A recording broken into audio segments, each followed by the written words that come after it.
Hi everyone, welcome back to my channel. সবাই কেমন আছেন? আশা করি সবাই অনেক অনেক ভালো আছেন। আমিও আপনাদের দোয়া আর আল্লাহর রহমতে অনেক অনেক ভালো আছি। বরাবরের মতো আজও নতুন একটি রেসিপি নিয়ে হাজির হয়ে গিয়েছি। আশা করি কম বেশি সবারই ভালো লাগবে। আজ আমি করব হচ্ছে কাতলা মাছের কোরমা। তার জন্য এখানে আমি 7 পিস কাতলা মাছ নিয়ে নিয়েছি। আর মাছগুলো আমি একটু পাতলা পাতলা করে কেটে নিয়েছি। যেহেতু আমরা কোরমা করব, কোরমা করার জন্য মাছগুলো অবশ্যই একটু পাতলা পাতলা করে কেটে নিতে হবে। এতে করে কিন্তু মাছের মধ্যে মশলাটা খুব ভালোভাবে ঢুকবে। আর মাছের মধ্যে মশলাটা খুব ভালোভাবে ঢুকলে মাছের স্বাদটাও কিন্তু অনেকটাই বেড়ে যাবে। আমরা যারা রেগুলার রান্না করি আমরা কিন্তু কম বেশি সবাই জানি।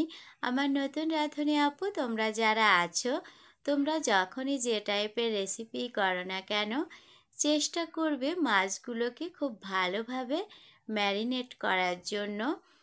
তো আমি এখানে ম্যারিনেট করার জন্য একে একে মশলাগুলো দিয়ে দিয়েছি। এখানে দিয়ে দিয়েছি 1 টেবিল চামচ পরিমাণ লাল মরিচের গুঁড়া, হাফ চা চামচ পরিমাণ হলুদ গুঁড়া, হাফ চা চামচ পরিমাণ লবণ, হাফ চা চামচ পরিমাণ আদা বাটা, হাফ চা চামচ পরিমাণ রসুন বাটা। সবগুলো মশলা এখন মাছের সঙ্গে খুব ভালোভাবে মিক্সড করে নিব।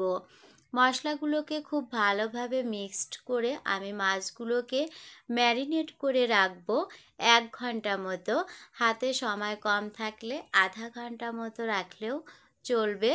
তবে মাছটাকে যত সময় ধরে ম্যারিনেট করে রাখা যাবে, এই মাছটা যখন আমরা ফ্রাই করব তখন কিন্তু মাছের মধ্যে সব ধরনের মশলাগুলো খুব ভালোভাবে ঢুকবে। আর মাছের মধ্যে সব ধরনের মশলা খুব ভালোভাবে ঢুকলে ওই মাছের স্বাদ কিন্তু অনেকটাই বেড়ে যায়।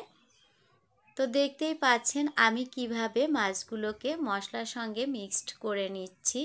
আসলে এক পিস করে মাছ নিয়ে মশলার সঙ্গে খুব ভালোভাবে মিক্সড করে নিব। আর এই কাজটি অবশ্যই হাত দিয়ে করতে হবে এবং একটু সময় ধরেই করতে হবে। তো খুব ভালোভাবে মিক্সড করা হয়ে গিয়েছে। এখন আমি এগুলোকে রেস্টের জন্য রেখে দিব।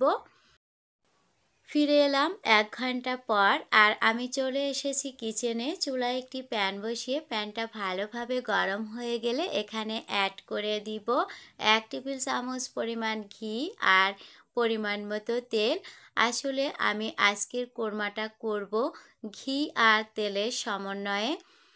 আর এ কারণেই এখানে আমি ঘি আর তেলটা নিয়ে নিয়েছি। তেল আর ঘি খুব ভালোভাবে গরম হয়ে গেলে এখানে অ্যাড করে দিব ম্যারিনেট করে রাখা মাছগুলো।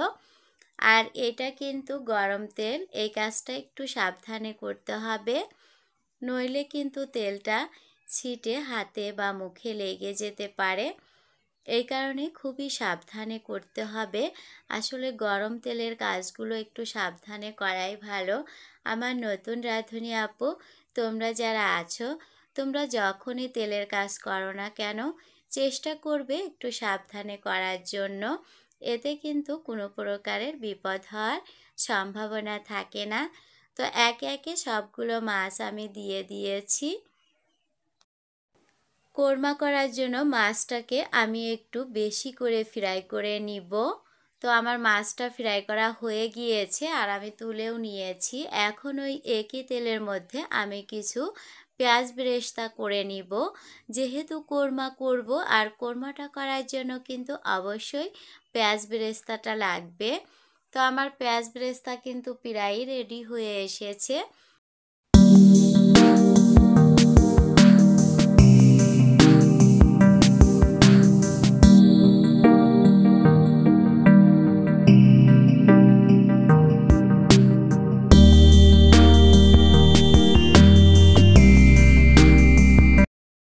এখান থেকে কিছুটা পেঁয়াজ বেরেস্তা আমি তুলে নিয়েছি আর বাকিটা রেখে দিয়েছি। আর এখানে আমি 1 কাপ পরিমাণ পানি অ্যাড করে দিয়েছি।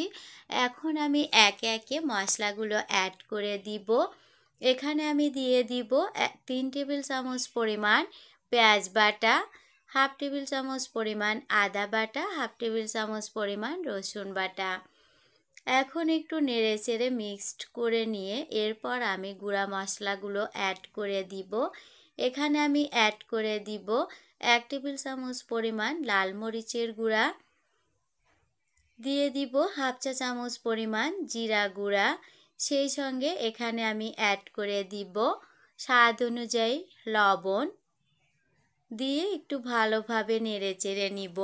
মশলাটা যেন কোনোভাবেই পুড়ে না যায়। আমরা যেহেতু কোরমা রেসিপি করব, এখানে কিন্তু পানির পরিমাণ একেবারেই কম থাকবে।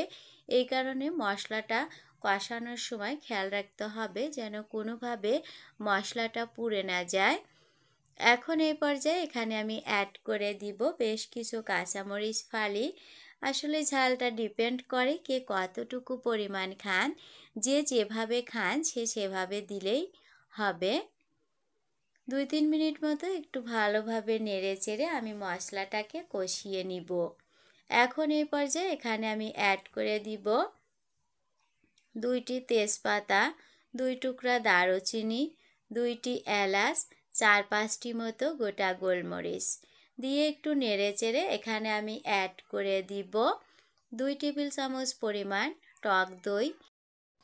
টক দই দিয়ে খুব ভালোভাবে মিক্সড করে নিব। নেড়ে চেড়ে খুব ভালোভাবে মিক্সড করার পর এখানে আমি অ্যাড করে দিব 2 টেবিল চামচ পরিমাণ কাজু বাদাম। আমি খুব ভালোভাবে বেটে নিয়েছি। তো বাটার পর আমার 2 টেবিল চামচ পরিমাণ হয়েছে। এই কাজু বাদামটা দিয়ে দিব। এই কাজু বাদামের কারণেই কিন্তু কোরমার স্বাদ অনেকটাই বেড়ে যাবে। তো চেষ্টা করবেন কাজু বাদামটা দেওয়ার জন্য, এতে করে কিন্তু কোরমা অনেক বেশি মজার হবে। এখন খুব ভালোভাবে নেড়েচেড়ে মিক্সড করে মশলাগুলোকে কষিয়ে নিব। আর কোরমা রান্নার জন্য মশলাটাকে একটু সময় ধরে কষিয়ে নিতে হবে, কেননা আমরা কিন্তু এখানে পানি অ্যাড করব না। এই কারণে মশলাটাকে খুবই ভালোভাবে কষিয়ে নিতে হবে। তো মশলাটাকে খুব ভালোভাবে কষানোর জন্য এখানে আমি অ্যাড করে দিয়েছি 1 কাপ পরিমাণ দুধ।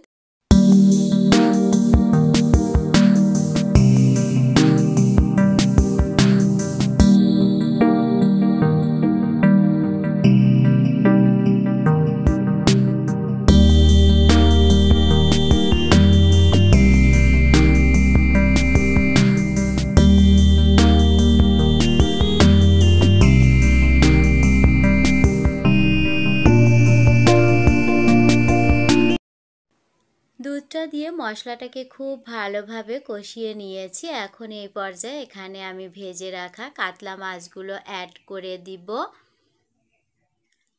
মশলাটাকে কিন্তু অনেক সময় ধরে কষিয়ে নিতে হবে। আমি আবারও বলছি, কোরমার স্বাদটা অনেক গুণ বেড়ে যাবে মশলাটা কষানোর জন্যই।